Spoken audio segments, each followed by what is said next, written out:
Hi, I'm Len Rydell, Executive Director of the Blue and Gray Education Society, and I'd like to welcome you to the final lecture of the 8 that we presented in the Death of the Army of Tennessee series, which we conducted and presented in October of 1995 in Nashville, Tennessee. Wiley Sword I've already introduced in his earlier discussion, and the kudos that I gave to his narrative writing of this campaign in Embrace an Angry Wind. And this is the second part of that book, what happens after Franklin and the death of the Army at Nashville, and then some general elements of the retreat. It's a sobering book because the death that took place in the dark, and so much of the Battle of Franklin was fought after the sun had gone down. They were short days without daylight savings or standard time on November 30th, moving towards the winter solstice just 3 weeks later. And so the vicious fighting that took place in the twilight, the attack started somewhere around 4 o'clock or so, and then carried on into the night hours before it sputtered out, and it was vicious and terrible, and the Army suffered terribly, only to be carried forward to high ground surrounding Nashville, where Hood tried to entice Thomas to make a mistake in attacking him. Thomas didn't make a mistake. He did attack him, and in 2 days, Hood's army was swept off the hill and swept out of Tennessee and retreated. And so this lecture from Wiley reflects the end of this campaign that started with such high promise. I mean, as I've said before, Hood should have captured Schofield and destroyed Schofield's forces at Spring Hill, and he didn't. And that was a tragic opportunity lost that probably would have ensured that there'd have been no Battle of Franklin and been no Battle of Nashville. Although, having done that, no doubt Hood would have continued on into Kentucky, and who knows what would have happened. Certainly Thomas probably would have been compelled to chase him, and or Grant would have been compelled in the wintertime to detach further troops from Cincinnati to repulse Hood's adventures. So Hood coulda, woulda, shoulda. Of course, we just don't know. But this finishes this series, and I hope you've enjoyed it. I appreciate your joining us, and please sit back, relax, and enjoy Wiley Sword's talk on the final death of the Army of Tennessee. Looks like most of us have survived the Battle of Franklin. Now we're pushing to the final test here with the Battle of Nashville.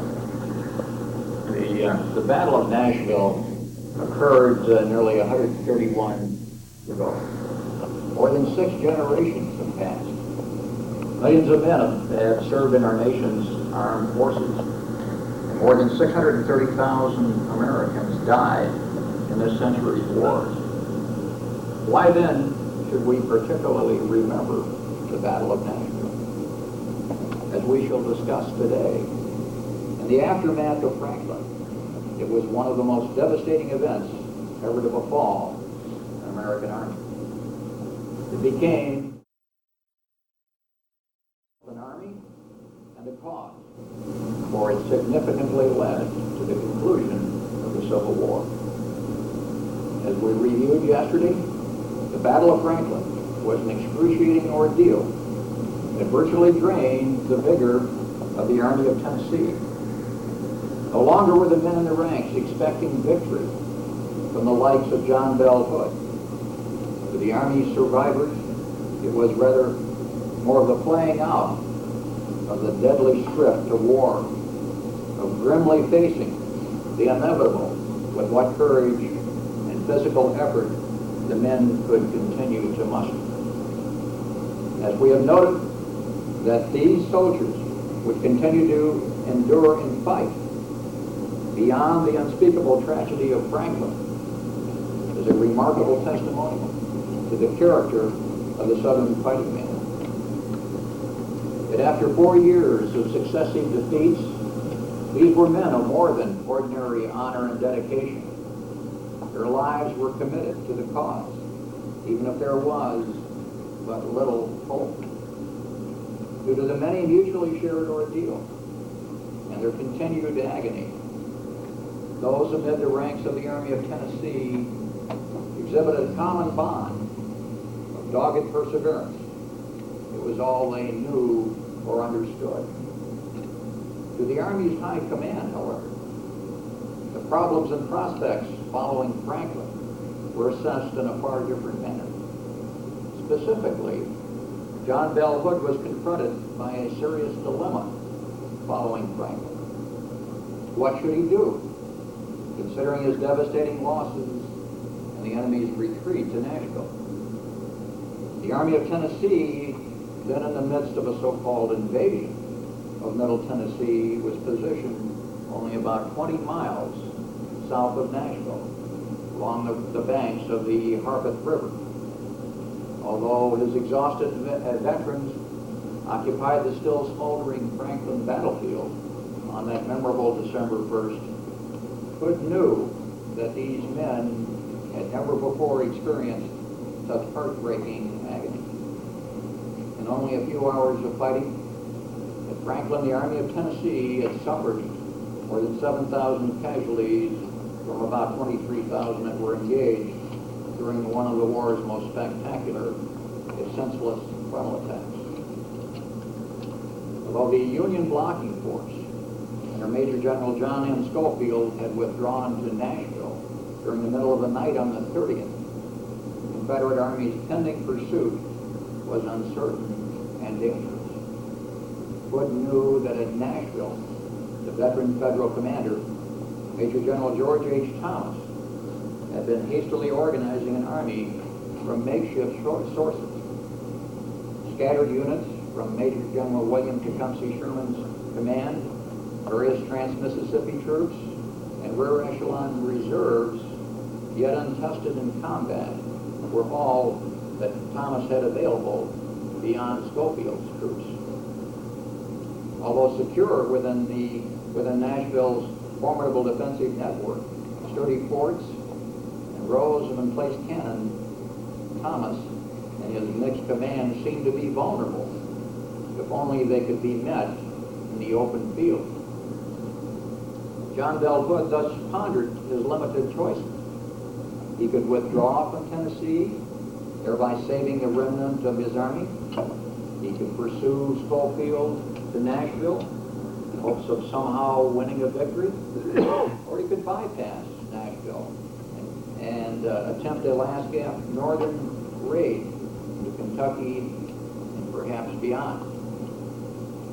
Equally important, Hood's dilemma involved his own enormous difficulties and the South's intensifying despair following a sustained series of Confederate defeats in the West. In the wake of his frightful losses at Franklin and the enemy's retreat within their virtually impregnable Nashville fortifications, there were few obvious or easy solutions. If he withdrew into Alabama, another profitless, failed campaign would be evident. The political and practical consequences were certain to be grave. If he pursued the enemy to Nashville, the prospects of winning a victory were indeed minimal.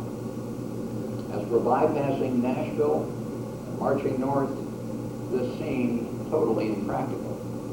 His depleted, ragtag army had so far outstripped their source of supplies that during a midsummer campaign, there would be little prospect of anything but surrender once north of the Cumberland River.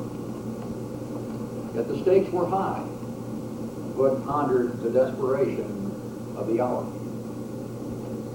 Mindful of the fast fading hopes of the Southern Confederacy and the rapid decline of his own career, Hood knew that he must take prompt action. Should he attempt to pursue or simply withdraw? To those that knew him best, There was little doubt of his choice. John Bell Hood had always been a gambler. Indeed, the answer he decided was to follow the enemy, lay siege to the city of Nashville, and claim the fruits of occupying much of Tennessee. This, it seemed, would provide a temporary political victory of sorts. Of course, Hood knew he could not expect to win heavily fortified Nashville unless Thomas made a serious mistake. But that was his plan. Through sheer audacity, Hood would invest Tennessee's capital, hoping to lure Thomas into attacking the Confederates. Should the Yankees be handsomely repulsed, as Hood envisioned, his troops might then follow up our advantage on the spot and enter the city on the heels of the fleeing enemy. Forrest cavalrymen were the first to approach Nashville on December 2nd.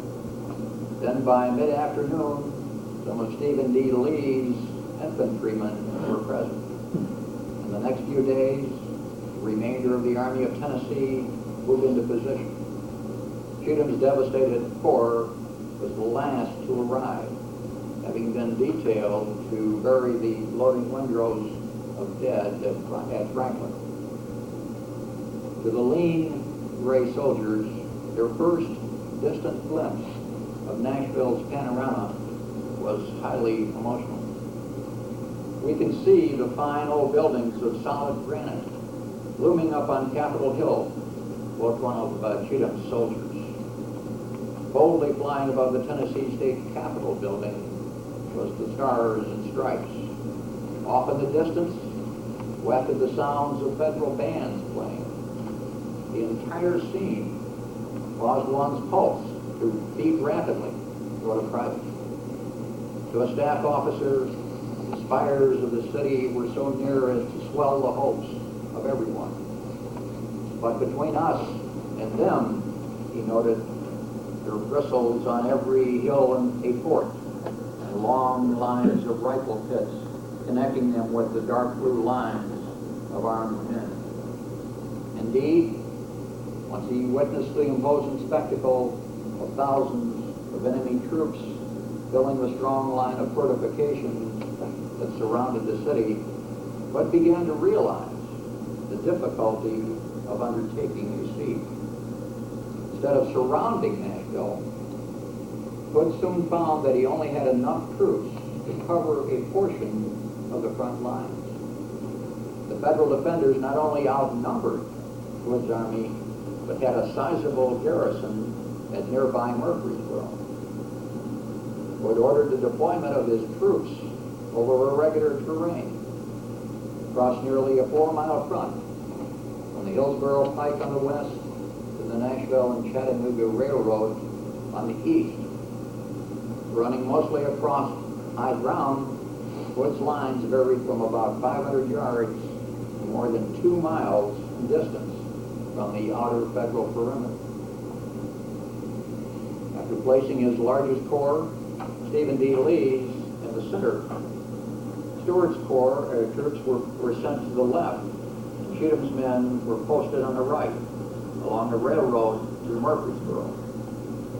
Now reduced to about 21,000 men following Franklin, Hood's army was so under strength as to leave a 4-mile gap on the west between A.P. Stewart's flank and the Cumberland River. On the right, a void of more than a mile extended between Cheatham's men and the reverse bend of the river.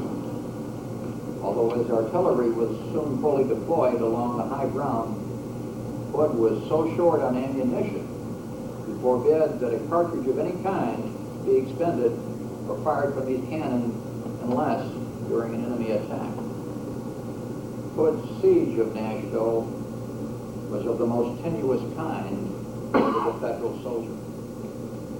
Confederate lines about 3.5 miles from the city proper. An Illinois soldier confidently wrote home that the enemy simply couldn't take the city by assault. quote, "We will defy the whole of Hood's army to get us out of the Rock City," he boasted.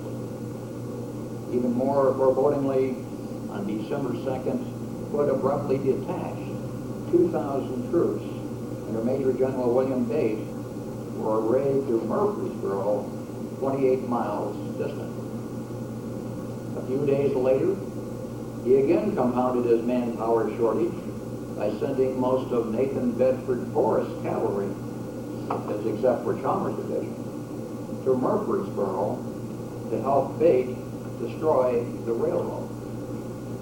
Since Forrest's horsemen had been watching the open regions beyond both of Hood's flanks, there now were few cavalry to monitor the enemy's activities in these critical areas. Moreover, Hood was conducting operations on a false premise, based on his belief that Thomas's troops in Nashville and throughout Tennessee were disorganized and dispirited following the Confederate invasion.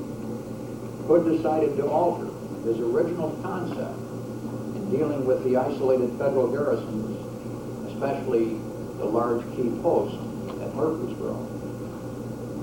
Rather than to keep the respective enemy garrisons separated by destroying the railroads between the two sites, about a week after first moving to Nashville, Hood concocted a plan to force the enemy to take the initiative. In effect, this wasn't an mission. Hood saw that his only prospect for success was to force George Thomas to attack the Confederates in their defensive trenches at Nashville. With this purpose in mind, Hood sought to draw Thomas out of his Nashville fortifications. Forrest's cavalry and Bates' infantry division were ordered to operate directly against and cut off Murfreesboro. By this means, Hood hoped to force Thomas to march to the relief of the Yankee garrison there. If this actually occurred, Hood reasoned that Thomas must attack the Confederates in their fortified lines before going to save Murfreesboro. It was an interesting plan, yet unknowingly, Hood had weakened his depleted army to little purpose. Thomas had long anticipated attacking Hood's army in front of Nashville and was not worried about the garrison at Murfreesboro. That village was protected by the imposing Fortress Rosecrans, which was quite capable of holding the Confederates at bay. Thomas's basic problem was his cavalry. It needed to be reorganized and re-equipped, and due to the fear of Forrest's horsemen, Thomas decided not to attack until his cavalry was ready for the job. Thus, when Hood detached most of Forrest's cavalry, he played directly into Thomas's hands. Meanwhile, with little else to do but wait, Hood busied himself in administrative details during the first 2 weeks at Nashville. Ensconced in his comfortable headquarters Traveler's Rest, the gracious home of John Overton on the Franklin Pike, 6 miles from Nashville, Hood enjoyed the company of various pretty ladies who elegantly entertained on the piano and harp. Hood was fondly reminded of his fiancée in Richmond, Sally Buck Preston. Writing to Buck, he promised to be home in January to be married. Thereafter, even his headquarters were caught up in the spirit and the gala wedding of Major William Clare of Hood's staff and Pretty Mary Hadley of Nashville occurred at nearby Brentwood on December 12th. Thus, on December 13th, John Bell Hood was still in good spirits, even while leisurely awaiting Thomas's anticipated march to the relief of Murfreesboro. Since the Confederate commander anticipated that any Yankee attempt to reach Murfreesboro would likely utilize the most direct route, he sought to strengthen the Confederate right flank near the Murfreesboro Pike. Hood's army was then guarding 4 primary roads south of Nashville. From left to right, the Hillsborough, Granny White, Franklin, and Nolensville pikes. His tactical problem, as he well understood, was the necessity of confronting the enemy over such an expansive area with relatively few men, and yet he'd still be able to quickly shift troops to any threatened area. Hood had thus devised a defensive scheme that relied on what he called self-supporting detached works. In other words, small forts were to be erected along his western flank to protect against an envelopment. This would allow detachments of A.P. Stewart's infantry to defend these forts while most of his troops marched to prevent the enemy from reinforcing Murfreesboro, or else to capture the force now there should it attempt to move off, said Hood. Accordingly, Hood had ordered A.P. Stewart to personally supervise the construction of a series of 5 small log earthwork redoubts along the Hillsborough Pike. Each was to be capable of holding about 100 troops and several pieces of artillery. By utilizing interior lines, Hood would thus be able to rapidly and safely send Stewart to thwart Thomas's breakout. That his plan was working, and that Murfreesboro was the key to taking Nashville seemed apparent to Hood on December 13th. Bates infantry had twice fought portions of the federal garrison at Murfreesboro, once on December 4th, and during and also during a federal sortie on December 7th. Nathan Bedford Forrest was present on the 7th, yet his attempt to trap a 3,000-man Union reconnaissance column under Major General Robert H. Milroy failed, and some of Bates' Florida infantrymen ran away, evidently after mistakenly being fired into by their own men. Despite this embarrassing defeat, Forrest had continued to hover about Murfreesboro, so that on the 11th, during a visit to Nashville, he learned from Hood that there were no signs that the enemy was discomfited, and that Thomas, it appeared, would soon attack. 300 of Forrest's horsemen left behind at Nashville, Lieutenant Colonel David C. Kelly, had managed to blockade the Cumberland River with 2 Parrott rifles opposite Ball's Mill. Due to the river's low water level and the plunging Confederate fire, Union gunboats had been unable to keep river passage open, and several Union transports had been captured. Thus, by mid-December, Hood was more sanguine than ever. Reports of the Yankee cavalry recrossing the Cumberland River reached Hood on the 13th. Also, that afternoon, a strong federal column had marched out of the Murfreesboro Pike and skirmished heavily with some of Frank Cheatham's troops. Clearly, some movement was in the offing. Due to the concentrated enemy activity on the far eastern flank, it seemed that Thomas was rapidly preparing to march to the relief of Murfreesboro. With A.P. Stewart's redoubts on the opposite flank nearing completion, Hood had transferred on the 10th a full brigade of cavalry from Chalmers' division to the critical right flank.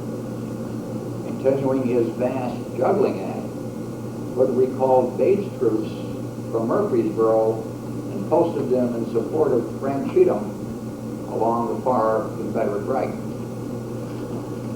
Hood's eager wait thus continued despite the advent of freezing weather. In fact, due to a severe ice storm, his crippled supply lines and a shortage of fuel, Hood ordered a tactical withdrawal from the Army's main entrenchments on December 10th, just so that his troops could obtain firewood.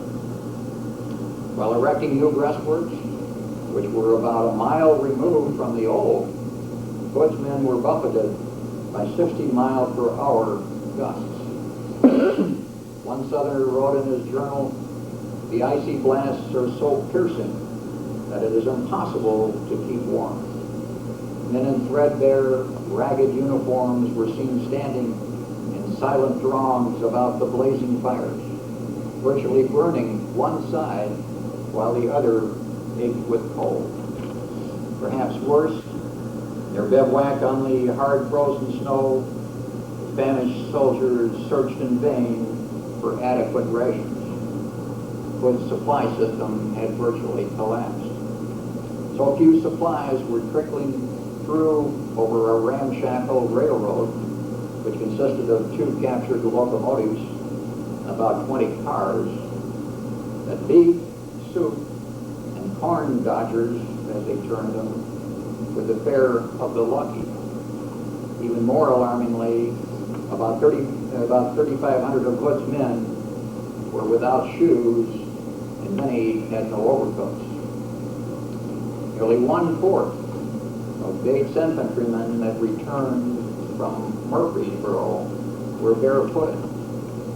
Many had attempted to fashion moccasins out of green cowhide, cured and hardened by body heat. Yet their bloody tracks in the snow foretold all too well of the sorry plight of Hood's logistics. Ensconced in large tents in a grove by John Overton's residence, John Bell Hood's staff, meanwhile, were finding life quite pleasant. One officer reported, quote, "We had an abundance of good food, beef, mutton, pork, flour, and potatoes. At the door of our tent stood a barrel of Robinson County whiskey." Meanwhile, out on the frigid, windswept plain in front of Nashville, the men of Frank Cheatham's Corps looked up into the clear night sky on the evening of December 11th, known as Cold Sunday. Twinkling stars and pale moon glimmered across the frozen landscape. Visible along the abandoned line of forward breastworks, now utilized as a picket line, were the bodies of several soldiers frozen as hard as a log. "When we walk about," noted a shivering soldier, "the echo of our footsteps sounds like the echo of a tombstone. From a distance, the sounds of the city clock striking on the hour and the faint noise of horses and marching men could be heard in the direction of Nashville." George H. Thomas had remained largely unaware of Forrest's absence. The Federal Army had thus remained idle during the first 2 weeks in December while preparations for an offensive continued. Although the re-outfitting of Wilson's cavalrymen was nearly complete, the unseasonably raw weather that began on December 8th compelled Thomas to postpone his attack. Unknowingly, this delay nearly cost the Rock of Chickamauga his command. Ulysses S. Grant in Virginia was very upset by the delay in striking Hood's column prior to its reaching Nashville. When Thomas seemed to further procrastinate, Grant made plans to go to Nashville himself and take personal command. In fact, on December 15th, he had already reached Washington, D.C. en route to Nashville. Prepared a telegram at the time for transmission, ordering Thomas's immediate removal. Since the wires were then down, the telegram remained in the hands of a major at the Washington, D.C. Telegraph Office awaiting transmittal. In one of the more bizarre twists of fate, December 15th was the day Thomas finally launched his attack against Hood's army. The terrible bitter cold and snow had given way to balmy breezes on the 14th. And early in the morning of the 15th, the Union Army prepared to advance and smash Hood's exposed western flank. This, of course, was directly contrary to what Hood expected.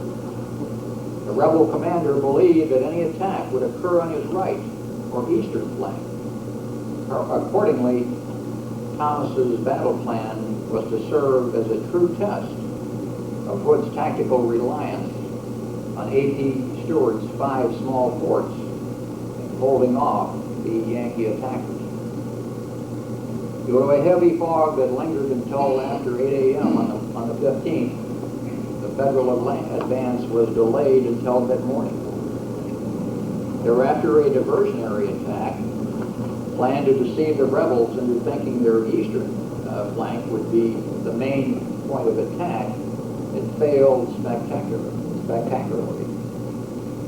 General James B. Steedman sent 3 brigades forward along the Murfreesboro Pike to attack what turned out to be a strong lunette defended by Granbury's brigade of Pat Cleburne's old division.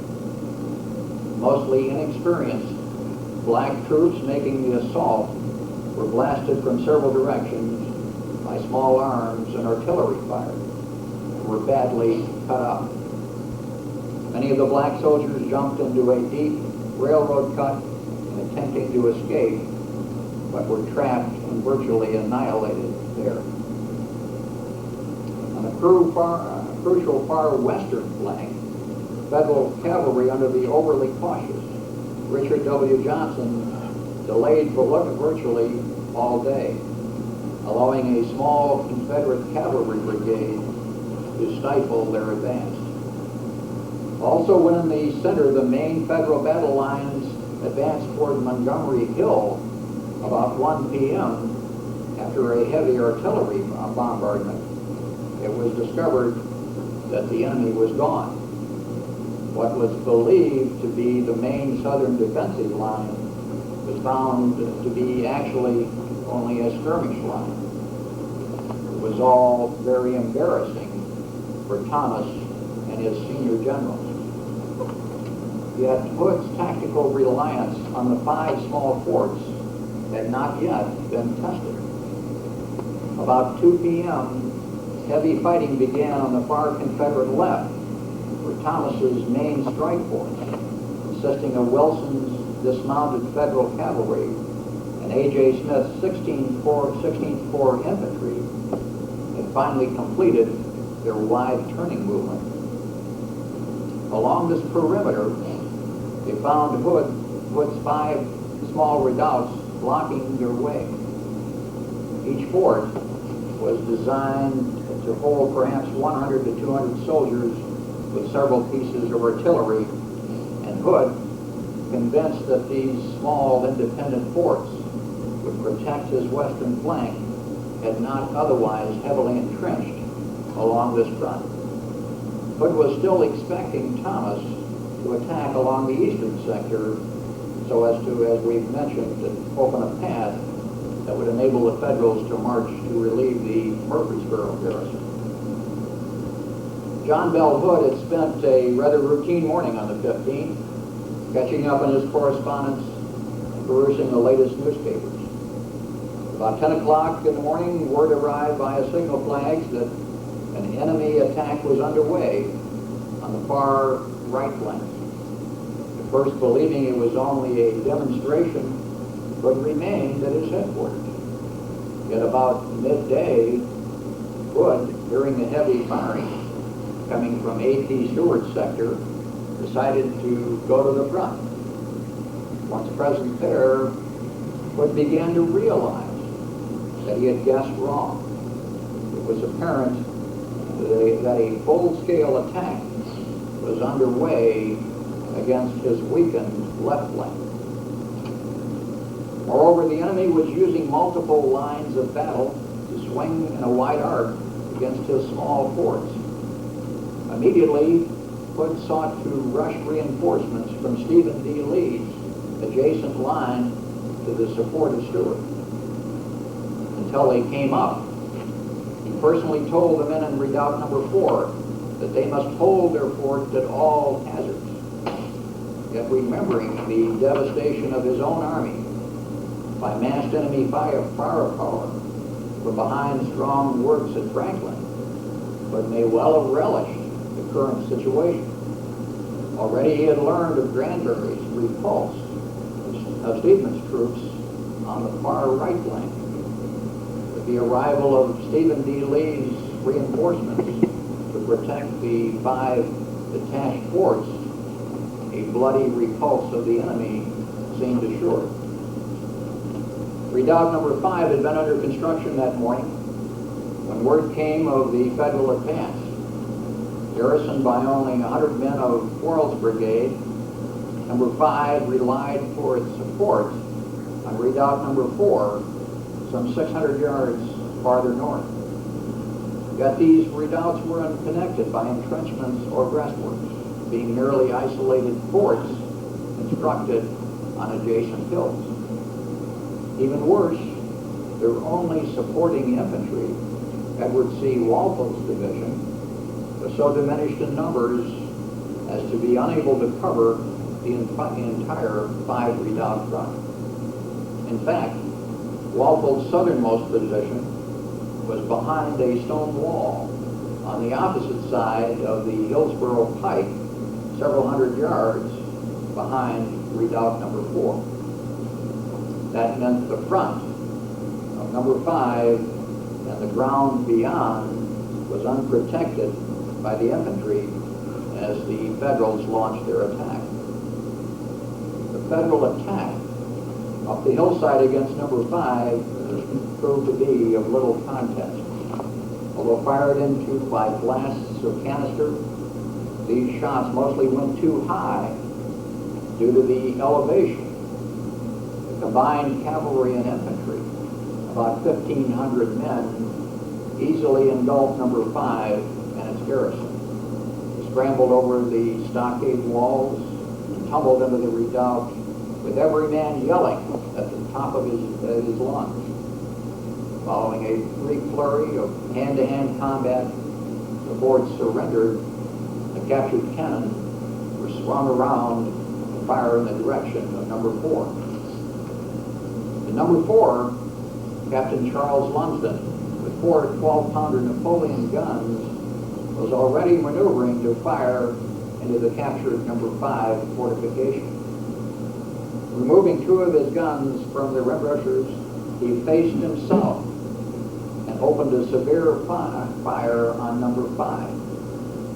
Inside the captured fort, an Iowa cavalryman saw their plight.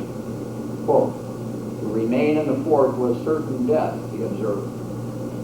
Despite the mass of infantry and cavalry tangled together like a crowd of schoolboys, another charge was sounded on the bugle. Up and out of the ditch scrambled the cavalry and infantry together. A cavalry commander, Colonel Dattis Coon, yelled to his men to take those guns before the infantry could get up. Another infantry unit attacking from the west, while the captors of Number 5 rushed at Number 4 from the south. Most of the dismounted cavalrymen were armed with 7-shot Spencer repeating carbines, and their deadly fire made a significant tactical difference. So rapid was the Federal fire that Number 4 supporting infantry, about 100 men from the 29th Alabama Infantry Regiment, were unable to take careful aim in shooting back. Although Captain Lumsden's gunners continued to fire with double charges of canister until the Union lines simultaneously reached the log palisade, confusion reigned inside the redoubt. three directions. Soldiers in blue began swarming over the walls. Some gunners were still at their posts when a rebel cannoneer yelled a hasty warning. "Captain, he's gone with the friction primers." The captain shouted back, "Take care of yourselves, boys." And immediately, all who could do so abandoned the fort and ran down the opposite hillside. Following this action, 6 captured cannon and about 150 Confederate prisoners were counted. Although the attacking brigades were so winded and exhausted as to collapse about the smoking wreckage, the men of John MacArthur's infantry division, just approaching Redoubt Number 4, became wild with excitement. Observing the thrilling scene as they moved past, they were eager for part of the glory. "Bring us a fort! Bring us a fort!" they shouted to General A.J. Smith as he rode past. Ahead to the northeast, there were 3 more rebel forts, visible along the Hillsborough Pike. "I'll get a fort for you, and you won't have to wait long for it either," responded the gleeful General A.J. Smith. Indeed, with first the cavalry and then Smith's infantry attacking these isolated and unsupported small redoubts, each one fell in succession before Hood could utilize interior lines and bring up reinforcements. A.P. Stewart's entire corps was soon outflanked and nearly surrounded by Federals attacking from 3 sides. In heavy fighting, Stewart's corps was badly mauled, and his men began rapidly retreating, causing the Confederates to fall back at dark to a new line that was about 2 miles distant. Much of the tactical basis for the Union victory on December 15th had been the dismounted cavalry's use of rapid-firing Spencer carbines, which utilized metallic cartridges. The sustained firepower from these deadly repeaters had enabled James H. Wilson's cavalrymen to beat the odds in making frontal assaults against Hood's 5 unsupported redoubts. Yet Hood failed to understand the tactical implications of the day's fighting. In fact, he remained adamant in his resolve to risk all for the slim chance of a victory. Rather than retreat in the face of overwhelming numbers and his own crippled army, Hood determined to fight again the next day along a compacted line anchored by 2 high hills on each flank. Although he had lost thousands of men and many cannon, Hood's mounting desperation caused him to virtually gamble everything. To retreat would sacrifice any prospect of eking out a tactical victory. He knew he could only lose by withdrawing, which would surely cost him his command of the army. By remaining, he faced the risk of a total disaster, yet Hood was prepared to sacrifice the lives of his long-suffering soldiers on the slim chance that he might win a redeeming victory. That night he had his men entrenched for the anticipated final decisive fight. Hood soon had his wish. The fighting on December 16th proved to be the most decisive of the entire war. In the beginning, Hood was delighted with the result due to the excessive caution of Major General John Schofield, who feared Hood would attack based upon his reckless behavior at Franklin. But Thomas intended as a renewed Federal advance along the western flank stalled before it began. Despite the presence of Wilson's cavalry units across Hood's left and rear, they were withdrawn early on the morning of the 16th due to Schofield's fear of a rebel attack against his limited front. Meanwhile, on the opposite, or eastern flank, where Thomas wanted only a diversionary effort, several overly aggressive generals attempted to carry out a major assault on Overton Hill. Following the repulse of this forlorn Union infantry charge, which was again spearheaded by many black troops, Hood believed that he had nearly won a great victory. Only a few hours later, he suddenly saw his entire campaign end in utter disaster. About 4 p.m., a sudden federal attack overran the high ground now known as Shies Hill on the western flank. Here a fiery 38-year-old Scotsman, Brigadier General John MacArthur, seized the initiative on his own responsibility and ordered an attack on the opposing hill in front. MacArthur, with his division from General A.J. Smith's command, had been frustrated all day waiting for orders to attack. By MacArthur's estimation, the Confederate lines atop Shies Hill were too far back along the actual crown of the hill, rather along the forward slopes, which was the proper military crest. Accordingly, by MacArthur's reasoning, the enemy could not sufficiently depress the muzzles of their cannon to fire effectively at his attacking infantry.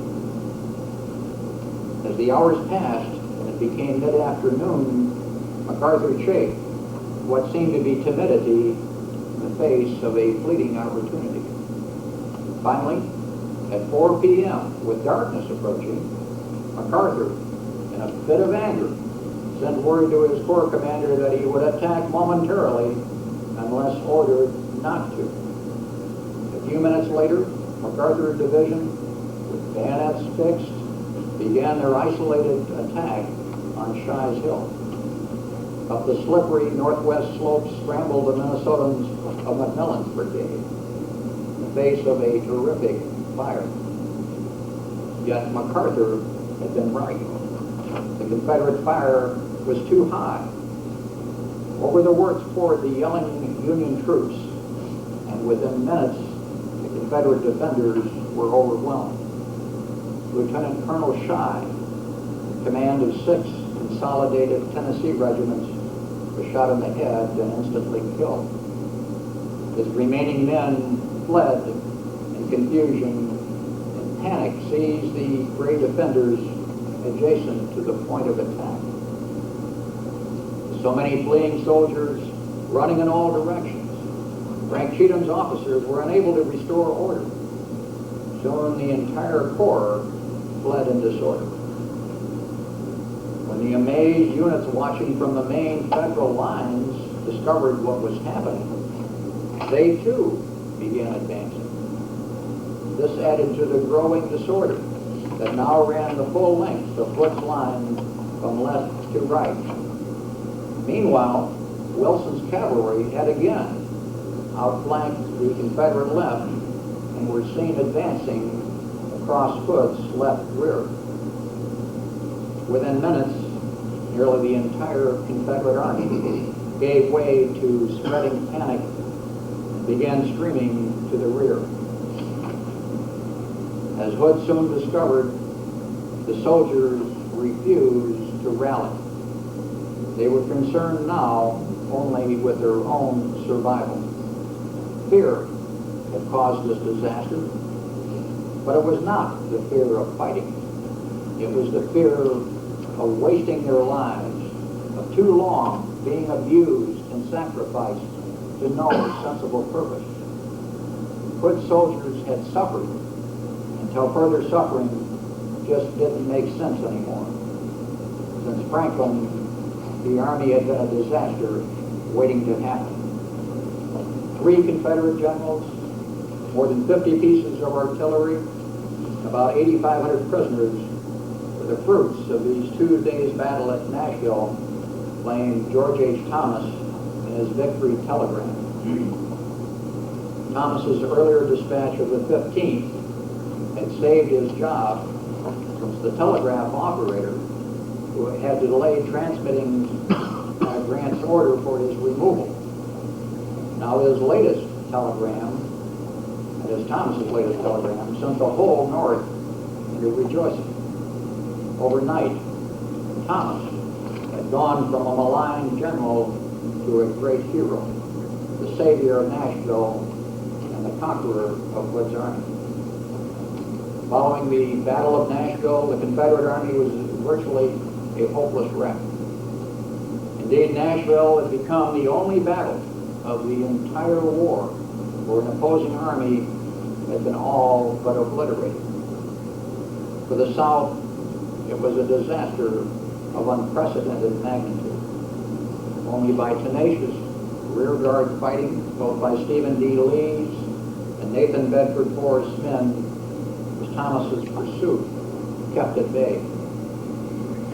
Aided by horrible weather and exceptionally good luck, whereby Thomas's pontoon train took the wrong road and was delayed for many days, the Confederate Army was barely able to escape across the Tennessee River at Bainbridge, Alabama, in late December. The Battle of Nashville was the most devastating defeat of a major army.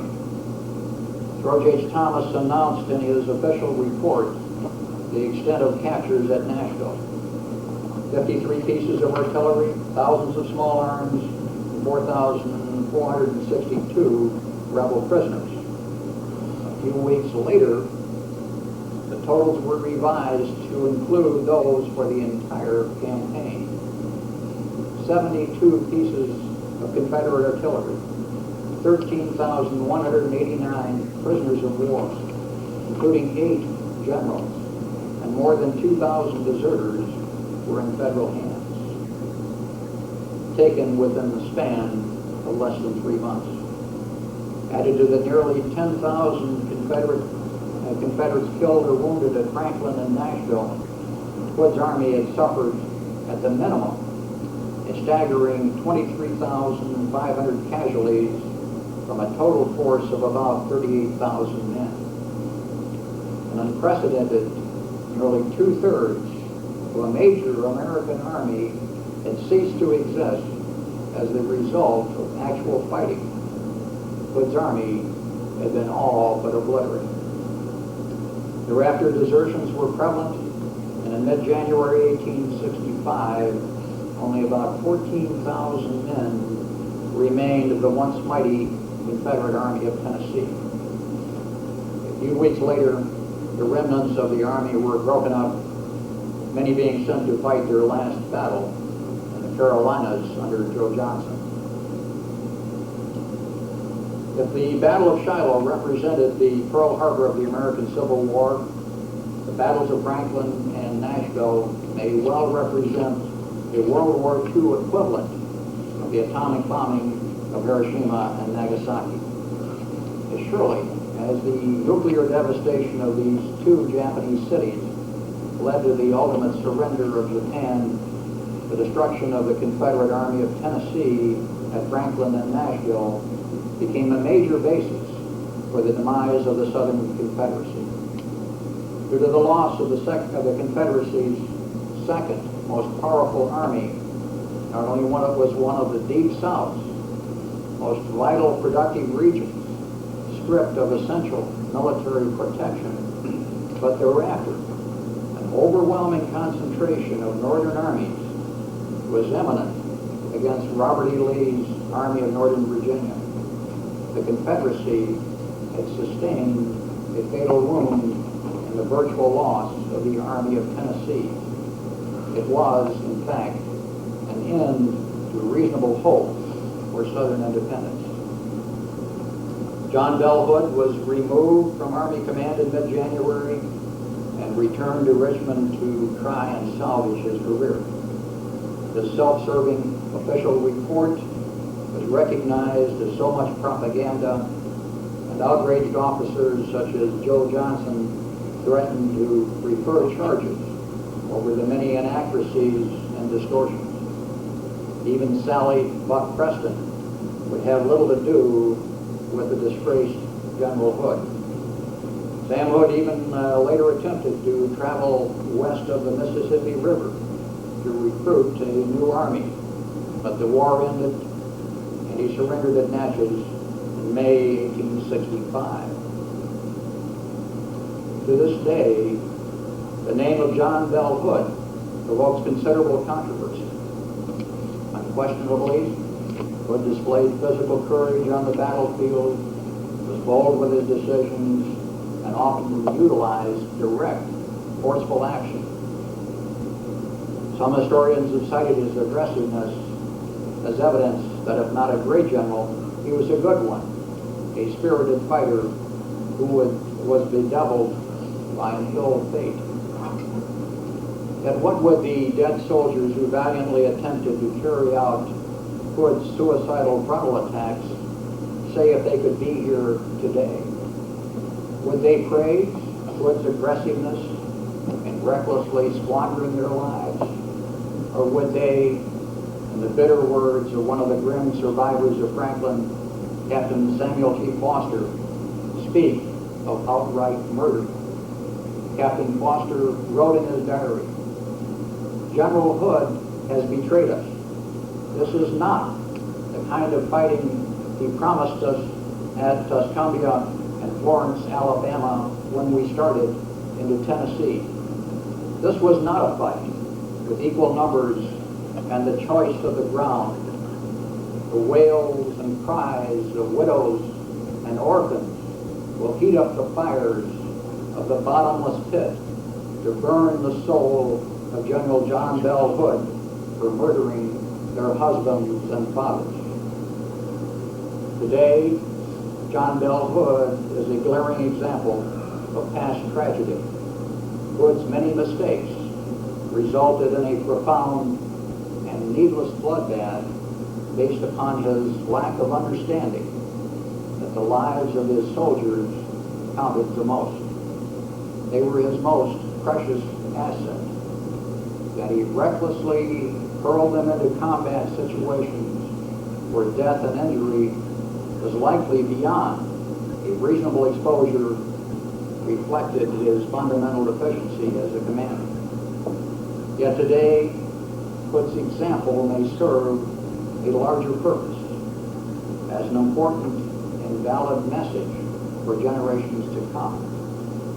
Indeed, perhaps the ultimate significance of these long ago events is a greater and enduring wisdom that today we can no longer tolerate a lack of capacity and reason in our leaders. History is a wise teacher. It is not courage alone that counts. It is equally so competence and common sense, as the lessons of the Civil War have well demonstrated. May we never forget that to know well the bloody and painful lessons of the past is the greatest hope of preserving a favorable and peaceful future. Thank you very much.